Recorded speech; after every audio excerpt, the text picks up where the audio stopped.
Phone tapping పైన SIT విచారణ కొనసాగుతోంది. అయితే సిట్ ముందు వాంగ్మూలం ఇవ్వడం కోసం పిసిసి చీఫ్ మహేష్ కుమార్ గౌడ్ అక్కడికి చేరుకున్నారు.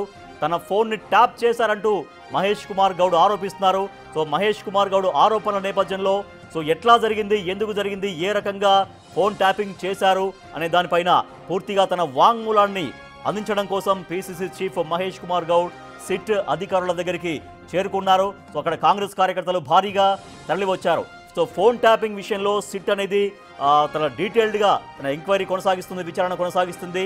దీంట్లో భాగంగా ఇప్పటికే అనేక మందిని విచారిస్తుంది, అనేక మంది దగ్గర సాక్షుల దగ్గర వాంగ్మూలాలు తీసుకుంటుంది. సో దాంట్లో భాగంగానే తన ఫోన్ ట్యాప్ అయిందని పిసిసి చీఫ్ మహేష్ కుమార్ గౌడ్ తన వాంగ్మూలాన్ని సిట్ అధికారుల ముందు అందించడం కోసం సిట్ కార్యాలయానికి అంటే పంజాగుట్ట పిఎస్కు చేరుకున్నారు పిసిసి చీఫ్ మహేష్ కుమార్ గౌడ్.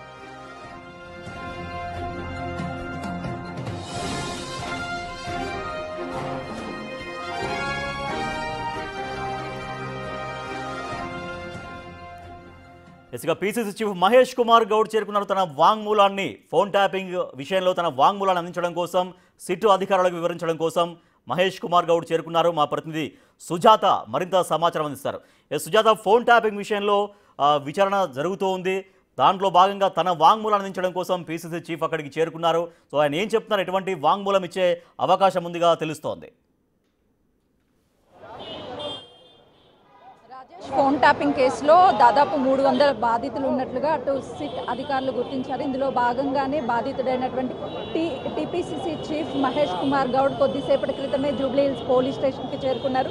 అయితే మహేష్ కుమార్ గౌడ్ వచ్చేటువంటి సమయంలో కాంగ్రెస్ కార్యకర్తలు, నాయకులు పెద్ద ఎత్తున ఇక్కడికి చేరుకొని మహేష్ గౌడ్ జిందాబాద్ అంటూ కాంగ్రెస్ నాయకత్వం వర్ధిల్లాలి అంటూ నినాదాలు చేశారు. లోపలికి వెళ్ళేటువంటి సమయంలో కూడా అటు పోలీసులకి, కార్యకర్తలకి చిన్న ఉద్రిక్త వాతావరణం చోటు చేసుకుంది. ఎందుకంటే లోపలికి మహేష్ కుమార్ గౌడ్తో పాటు వెళ్తాము అని నాయకులు వెళ్తున్నప్పుడు ఆ టైంలో లోపలికి ఎవరికి అనుమతి లేదంటూ పోలీసులు కూడా కార్యకర్తల్ని అదేవిధంగా నాయకుల్ని ఇక్కడే ఆపేశారు. మహేష్ కుమార్ గౌడ్తో పాటు ఎంపీ అనిల్ కుమార్ యాదవ్ కూడా కొద్దిసేపటి క్రితమే లోపలికి వెళ్లారు. ప్రధానంగా 2023లో టీపీసీసీ వైస్ ప్రెసిడెంట్గా, వర్కింగ్ ప్రెసిడెంట్గా పనిచేసినటువంటి మహేష్ కుమార్ గౌడ్ ఫోన్ ట్యాప్ అయింది అని చెప్పేసి మొదట ఫిర్యాదు చేసినప్పటికీ అప్పుడు ఉన్నటువంటి పరిస్థితిలో ఫోన్ ట్యాపింగ్ సంబంధించి విచారణ కొనసాగేటువంటి టైంలో కీలక ఎవిడెన్స్ని కలెక్ట్ చేసినటువంటి సిట్ అధికారులు ఈరోజు స్టేట్మెంట్ని రికార్డ్ చేస్తాము రావాలి అంటూ నోటీసులు జారీ చేయడంలో ఈరోజు టీపీసీసీ ప్రెసిడెంట్ అటు మహేష్ కుమార్ గౌడ్ కొద్దిసేపటి క్రితమే లోపలికి వెళ్లారు. అయితే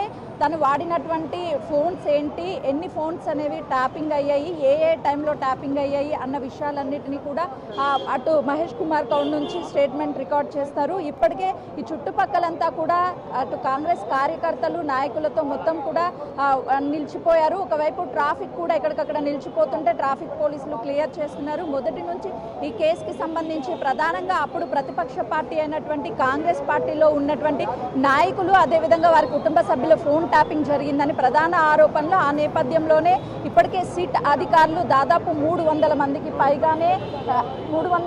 పైగానే బాధితులని మొత్తాన్ని కూడా లిస్ట్ని ప్రిపేర్ చేసి వాళ్ళకు ఒక్కొక్కరిగా నోటీసులు జారీ చేయడంతో పాటు ఆ తర్వాత వాళ్ళకి నోటీసులు జారీ చేసి స్టేట్మెంట్ని కూడా రికార్డ్ చేస్తున్నటువంటి పరిస్థితి ఉంది. ప్రస్తుతానికైతే మహేష్ కుమార్ గౌడ్ లోపలికి వెళ్లారు. ఇప్పటికే ఇటు పోలీస్ స్టేషన్ వద్ద కాంగ్రెస్ కార్యకర్తలు, నాయకులు పెద్ద ఎత్తున చేరుకున్నటువంటి పరిస్థితి ఉంది. మరోవైపు ఇక్కడ సిచ్యువేషన్ కూడా పోలీసులు కంట్రోల్ చేసే ప్రయత్నం చేస్తున్నారు.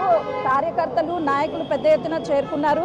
ఎందుకంటే స్టేట్మెంట్ని రికార్డ్ చేసిన తర్వాత అసలుకి అప్పుడు ఫోన్ ట్యాపింగ్ ఎలా జరిగింది, అదేవిధంగా తన నుంచి ఎలాంటి ఆధారాలన్నింటినీ కూడా ప్రభాకర్ రావు వీళ్ళు సేకరించారన్న విషయాలన్నింటినీ కూడా అడిగే అవకాశం కనిపిస్తుంది. మరోవైపు ఎందుకంటే ఇందులో ప్రధానంగా ప్రణీత్ రావే దగ్గరుండి ఫోన్ ట్యాపింగ్ చేయించడం, ఆ లిస్ట్ ని ప్రిపేర్ చేయడం, ఇవన్నీ కూడా తానే దగ్గరుండి చేశాడు అన్న విషయాలను కూడా రాబట్టారు. ప్రభాకర్ రావు తనకి ఏం సంబంధం లేదు అని చెప్తున్నారు. సుజాత, ఎవరైతే విచారణ ఎదుర్కొంటున్నారో వాళ్ళకి ఎటువంటి క్వశ్చన్స్ ఎదురవుతున్నట్టుగా తెలుస్తోంది. ఇప్పుడు నిందితులు వేరు, తర్వాత ఇప్పుడు బాధితులు వేరు కాబట్టి బాధితులు ఎటువంటి అంశాలు వాళ్ళకు చెప్తూ ఉన్నారు, దాంట్లో భాగంగా పిసిసి చీఫ్ మహేష్ కుమార్ గౌడ్ కూడా ఎటువంటి విషయాలన్నీ కూడా సిట్ అధికారుల ముందు పెట్టే అవకాశం ఉంది?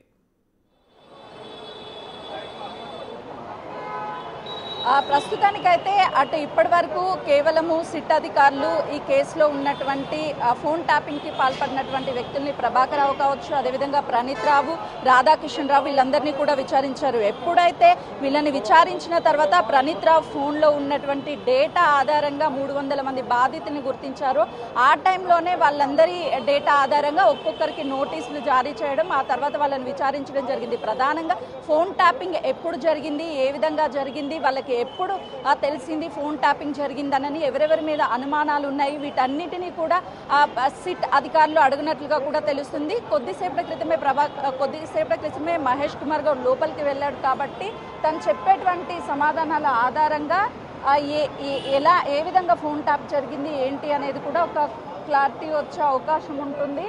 ప్రస్తుతానికి ఇక్కడ చూస్తే పరిస్థితి అంతా కూడా కాంగ్రెస్ కార్యకర్తలు నాయకులతో మొత్తం లోపలికి వెళ్ళాలి అని చెప్పేసి అటు పోలీసులను అడుగుతున్నా పోలీసులు మాత్రం లోపలికి పంపించినటువంటి పరిస్థితి ఉంది. ఎందుకంటే ప్రధానంగా ఫోన్ ట్యాపింగ్కి సంబంధించినటువంటి వీళ్ళందరూ బాధితులు. మహేష్ కుమార్ గౌడ్తో పాటు కాంగ్రెస్ పార్టీలో చాలామంది అప్పుడు ప్రతిపక్ష నాయకుడైనటువంటి రేవంత్ రెడ్డి కుటుంబ సభ్యులతో పాటు బంధువుల ఫోన్లు కూడా ట్యాప్ జరిగాయని ప్రధాన ఆరోపణలు. కాబట్టి మరికొద్ది సేపట్లోనే అటు సరిత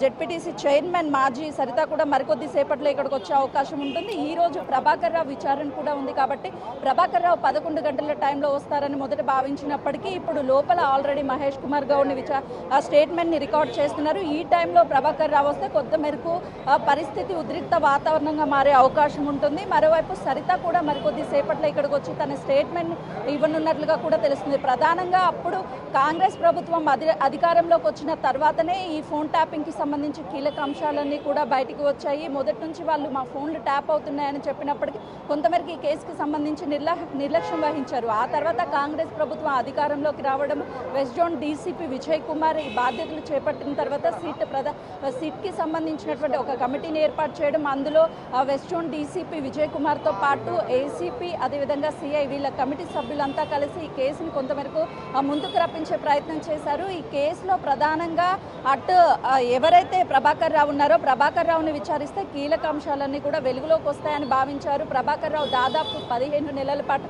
ఎవరికి అందుబాటులో లేకుండా అమెరికా వెళ్ళిపోయారు. ప్రభాకర్ రావుని ఎట్టకేలకు హైదరాబాద్కి తీసుకొచ్చి ఇప్పటికే 3 సార్లు విచారించారు. ఈసారి 4వ విచారించనున్నారు. ఒకవైపు బాధితులు ఇచ్చినటువంటి స్టేట్మెంట్ ఆధారంగానే అంటే వాళ్ళ ఫోన్లు ఎప్పుడు ట్యాప్ జరిగాయి, ఎన్ని ఫోన్లు ట్యాపింగ్ చేశారు, వాళ్ళకి ఏదైనా ఎలక్షన్ టైంలో బెదిరింపు కాల్స్ వచ్చాయా, లేదు అని అంటే డబ్బుల కోసం ఎవరైనా కాల్ చేసి బెదిరించారా, ఈ విషయాలన్నింటినీ కూడా సిట్ అధికారులు ప్రశ్నించనున్నట్లుగా కూడా తెలుస్తుంది.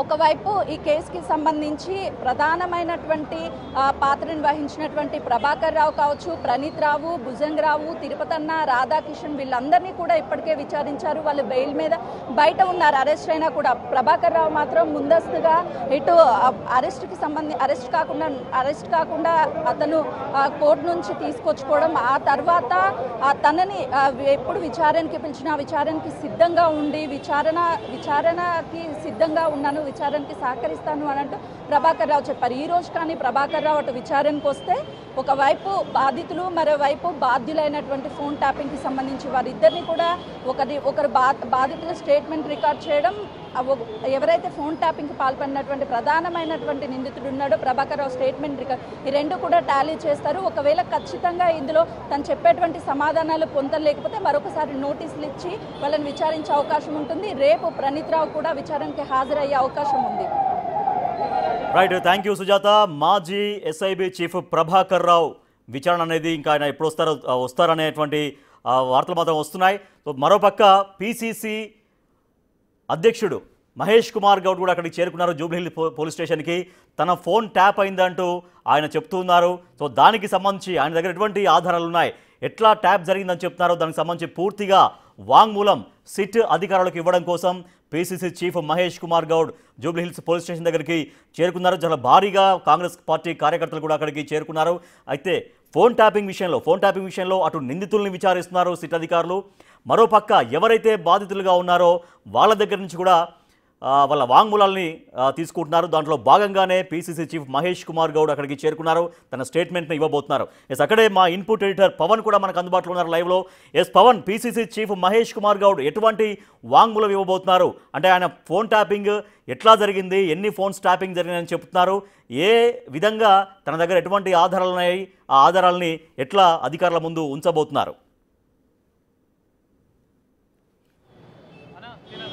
యాక్చువల్లీ 2023 డిసెంబర్ కాంగ్రెస్ పార్టీ అధికారంలోకి వచ్చే కన్నా ముందు ఈ ఫోన్ ట్యాపింగ్ వ్యవహారం అంతా కూడా జరిగినట్లుగా గుర్తించారు. దీనికి సంబంధించి విచారణ చాలా ముమ్మరంగా జరుగుతుంది. ఒక పక్క ఇప్పటికే ప్రభాకర్ రావుతో పాటు ఈ కేసులో ఇతర నిందితులందరినీ కూడా విచారించారు. ప్రస్తుతం మనం విజువల్స్లో కూడా చూడవచ్చు. గద్వాల్ మాజీ జడ్పీ చైర్పర్సన్ సరితా తిరుపతయ్య కూడా వచ్చారు. ఆమె కూడా ఈరోజు సాక్షిగా వాంగ్మూలం ఇవ్వడానికి ఇక్కడికి జూబ్లీ హిల్స్ పోలీస్ స్టేషన్కు చేరుకున్నారు. మరి కాసేపట్లోనే సిట్ ఎదుట ఆమె హాజరై తన వాంగ్మూలాన్ని ఇవ్వను.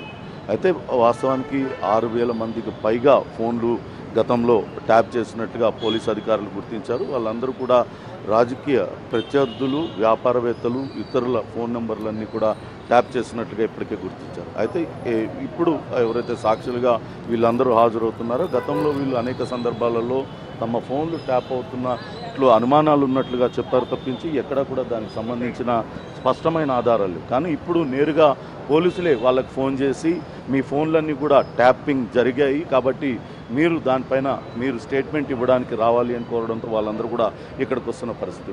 ప్రస్తుతం మనతో గద్వాల మాజీ జడ్పీ చైర్పర్సన్ సరితా తిరుపతి ఉన్నారు.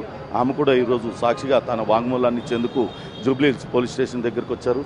చెప్పండి మేడం, మీకు ఎప్పుడు తెలిసింది మీ ఫోన్ ట్యాపింగ్ జరిగినట్టు? పోలీసులు మిమ్మల్ని పిలిచారా లేకుంటే మీకు ముందుగానే అనుమానం కలిగిందా మీ ఫోన్ ట్యాపింగ్ జరుగుతుంది అని? డిపార్ట్మెంట్ నుంచి బయటపడ్డాక తెలిసింది. బట్ మా ఇన్నర్గా జరుగుతున్న అన్నీ లీక్ అవుతున్న విషయం అయితే ముందు ఐడియా వచ్చింది. బట్ ఫోన్ ట్యాపింగ్ చేసి ఇట్లా చేస్తారని ఎక్స్పెక్ట్ చేయలేదు.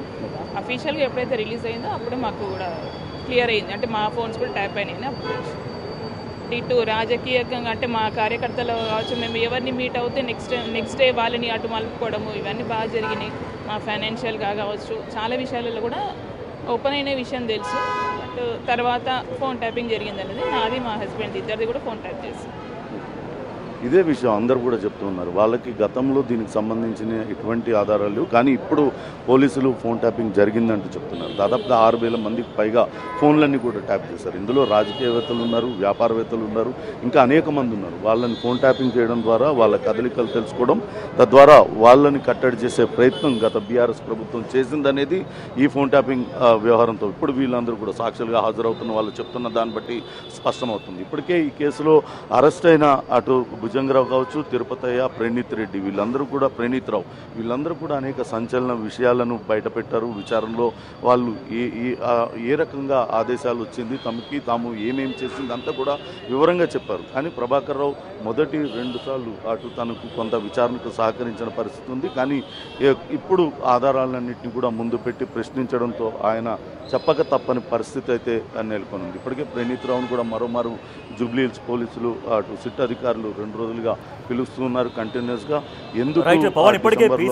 మహేష్ కుమార్ గౌడ్ వెళ్ళారు, లోపలికి వెళ్ళారు, తన స్టేట్మెంట్ అనేది ఇస్తున్నారు. మళ్ళీ ఇప్పుడు సరితా తిరుపతయ్య గద్వాల మాజీ జడ్పీ చైర్పర్సన్ ఆమె కూడా లోపలికి వెళ్తున్నారు. సో వీళ్ళ దగ్గర నుంచి స్టేట్మెంట్స్ తీసుకున్న తర్వాత ఎటువంటి స్టెప్స్ ఉండే అవకాశం ఉంది? మళ్ళీ వీళ్ళని పిలుస్తారా? మళ్ళీ వీళ్ళ దగ్గర నుంచి మరికొంత అదనపు సమాచారం తీసుకుంటారా అనేటువంటి ఇన్ఫర్మేషన్ ఉందా? అండ్ ప్రభాకర్ రావు వస్తున్నారా ఇవాళ విచారణ కోసం? వీళ్ళని సాక్షులుగా మాత్రమే వీళ్ళని పిలిచారు. వీళ్ళకి ఎదురైన అనుభవాలను అడిగి తెలుసుకుంటారు. అంటే పలానా తేదీ నుంచి పలానా తేదీ వరకు మీ ఫోన్ ట్యాపింగ్ జరిగింది, ఆ సమయంలో మీకేమన్నా అనుమానం కలిగిందా అని ఇప్పుడు మనతో మాట్లాడుతూ సరితా తిరుపతి చాలా స్పష్టంగా చెప్పారు. ఆ కొద్ది రోజుల్లో ఆమె ఎవరెవరితో మాట్లాడారు, ఆమె అనుచరులను కట్టడి చేయడం కావచ్చు, ఇటువంటి రాజకీయ కార్యకలాపాలను, రాజకీయ ప్రత్యర్థులను కట్టడి చేసేందుకు ప్రయత్నించారనేది స్పష్టమైంది. అదే విషయాన్ని ఇప్పుడు సిట్ ఎదురు కూడా వీళ్ళందరూ కూడా చెప్పే అవకాశం ఉంది. తాము ఎదుర్కొన్న అనుభవాలన్నింటినీ కూడా, తాము ఎవరెవరిని కలవబోతున్నాము, తర్వాత ఏం చేయబోతున్నాం అనేది కూడా తెలుసుకొని ఎత్తుకు పై ఎత్తు అప్పట్లో బీఆర్ఎస్ నేతలందరూ కూడా వేశారు. దానికి సంబంధించిన వివరాలన్నింటినీ కూడా వీళ్ళు చెప్పే అవకాశం ఉంటుంది. ఇంకా ప్రభాకర్ రావు ఈరోజు విచారణకు హాజరు కాలేదు. మరి కాసేపట్లో ఆయన ఖచ్చితంగా విచారణకు హాజరు కావాల్సిందే. ఎందుకంటే ఒకవేళ విచారణకు హాజరు కాని పక్షంలో ఆయన సుప్రీంకోర్టు ఇచ్చిన ఆదేశాలను ధిక్కరించినట్లు అవుతుంది. ఖచ్చితంగా పోలీసులు ఎప్పుడు విచారణకు పిలిచినా విచారణకు హాజరు కావాల్సిన పరిస్థితి. ఒకవేళ ఆయన కనుక పవన్ ఇప్పటికే 3 సార్లు హాజరయ్యారు ప్రభాకర్ రావు. ఇవాళ జరగబోతున్న విచారణ, ఇవాళ ఆయన వస్తే కనుక ఆయన్ని విచారిస్తే ఎంత కీలకంగా ఈ విచారణ మారే అవకాశం ఉంది? ఎందుకంటే మిగిలిన వారందరినీ విచారించారు, వాళ్ళు అరెస్ట్ అయ్యారు, తర్వాత బెయిల్ పైన బయటకు వచ్చారు. సో ప్రభాకర్ రావు విషయంలో ప్రభాకర్ రావు ఇవాళ ఇచ్చేటువంటి స్టేట్మెంట్స్ అనొచ్చు, లేదంటే ఆయన ఇచ్చేటువంటి ఇన్ఫర్మేషన్ అనొచ్చు, ఎంత కీలకంగా మారబోతోంది?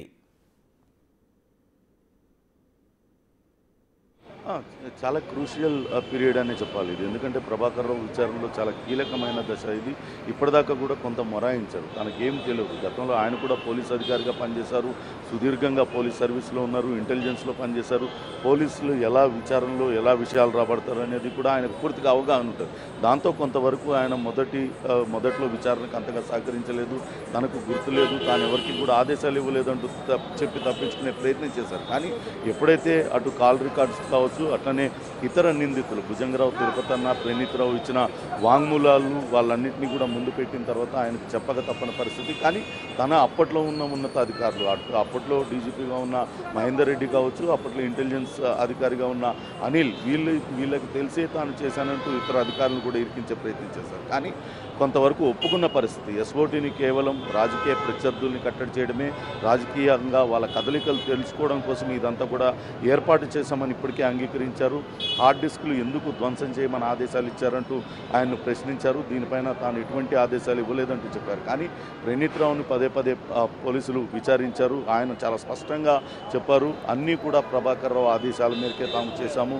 ప్రత్యేకంగా ఎస్ఓటీ ఏర్పాటు చేయడం కావచ్చు, ప్రత్యేక హాట్ లైన్ ఏర్పాటు చేసుకొని వీళ్ళందరూ కూడా అక్కడక్కడ ఈ వార్ రూమ్స్ పెట్టుకొని ఎవరెవరిపైన నిఘా వేయాలో వాళ్ళందరినీ కూడా ఆ టార్గెట్స్ని టార్గెట్ చేయడం, వాళ్ళందరిపైన నిఘా పెట్టడం. అలానే టాస్క్ ఫోర్స్ ఓఎస్డీగా పనిచేసిన రాధాకిషన్ రావు, ఆయనకి కొంత సమాచారం చేరవేయడం, ఇవన్నీ కూడా పూర్తి వివరాలన్నింటినీ కూడా ఇప్పటికే వెల్లడించారు. ఇక ప్రభాకర్ రావు నుంచి తెలుసుకోవాల్సింది, ప్రభాకర్ రావుకు ఈ రాజకీయంగా వీళ్ళందరిపైన ఎవరు ట్యాపింగ్కి చేయమన్నారు ఏంటనేది అతని నుంచి వివరాలు రాబట్టవలసింది. ఒకవేళ ప్రభాకర్ రావు కనుక ఆ నోరు విప్పి ఎవరు తనకి ఆదేశాలు ఇచ్చింది అని చెప్తే మాత్రం అది తెలంగాణ రాజకీయాలలో పెను సంచలనం అవుతుంది. అప్పట్లో ఉన్న బీఆర్ఎస్ అగ్రనేతల ఆదేశాల మేరకు తాను ట్యాపింగ్ చేశానని చెప్తారా, లేకుంటే మరి ఏం చెప్తారా అనేది కూడా వేచి చూడాలి. ప్రస్తుతం అయితే ఇప్పుడు ఆ గతంలో చేసిన ట్యాపింగ్కి సంబంధించి ఆధారాలన్నింటినీ సేకరించిన సిట్ అధికారులు ఆధారాలన్నింటినీ ముందు పెట్టి ప్రభాకర్ రావును విచారిస్తున్న పరిస్థితి ఉంది. ఈరోజు ప్రణీత్ రావును కూడా పిలిచారు. ప్రణీత్ రావుతో కాన్ఫరెన్స్ చేపించే అవకాశం ఉంటుంది. అలానే ఇతర నిందితులు ఎవరైతే భుజంగరావు కావచ్చు, తిరుపతన్న, వాళ్ళతో కూడా కాన్ఫరెన్స్ చేయించి ఏ రకంగా మునుగోడు ఎన్నికల్లో ఏ రకంగా ట్యాపింగ్ వ్యవహారం నడిచింది, ఇవన్నీ కూడా వివరాలు తెలుసుకునే అవకాశం ఉంటుంది. అంతేకాకుండా ఇటీవలనే మంత్రిగా బాధ్యతలు చేపట్టిన ఒక ఎమ్మెల్యే మంత్రిగా బాధ్యతలు చేపట్టిన ఆయనకు సంబంధించి ఆయనకు చాలా పెద్ద వ్యాపారాలు ఉన్నాయి, ఆయన చాలా పెద్ద పారిశ్రామికవేత్త. ఆయనకు సంబంధించి గతంలో జరిగిన అనేక ఉప ఎన్నికల్లో కూడా ఆయన పైన గట్టి నిఘా పెట్టారు. గతంలో జరిగిన హుజూరాబాద్ ఎన్నికల్లో కావచ్చు, అలానే ఆ తర్వాత ఇటీవల జరిగిన మునుగోడు ఎన్నికల్లో, మొన్న జరిగిన సారస్వతి ఎన్నికల కన్నా ముందు కూడా ఆయన మీద చాలా నిఘా పెట్టారు. ఆయనకు సంబంధించిన కంపెనీల్లో పనిచేసే ప్రతినిధులపైన నిఘా పెట్టారు. వాళ్ళందరి ఫోన్లు కూడా ట్యాపింగ్ చేసిన పరిస్థితి ఉంది. వీటిలన్నిటికీ సంబంధించిన ఆధారాలు ఇప్పటికే సిట్ సేకరించింది. వాటిని అన్నింటినీ ముందు పెట్టి ప్రభాకర్ రావును విచారిస్తున్నారు. ఖచ్చితంగా ఇది చాలా కీలకమైన విచారణ, కీలక మలుపు తిప్పే విచారణ. ఖచ్చితంగా ప్రభాకర్ రావు కనుక నోరు తెరిచి చెప్పినట్లయితే అది రాజకీయంగా పెను ప్రకంపనలు పుట్టించే అవకాశం ఉంటుంది. ప్రస్తుతం అయితే ప్రభాకర్ రావు రాలేదు, కేవలం టీపీసీసీ అధ్యక్షుడు అట్లనే సరితా తిరుపతయ్య వీళ్ళిద్దరు కూడా ఇక్కడికి వచ్చారు. వాళ్ళు తమ సాక్షిగా తమ వాంగ్మూలాన్ని ఇచ్చిన తర్వాత వాళ్ళ స్టేట్మెంట్ నమోదు చేసిన తర్వాత వాళ్ళు వెళ్ళిపోతారు. వాళ్ళు వెళ్ళిపోయిన కాసేపట్లో అటు ప్రభాకర్ రావుతో పాటు ప్రణీత్ రావు ఇద్దరు కూడా పోలీస్ స్టేషన్కి చేరుకునే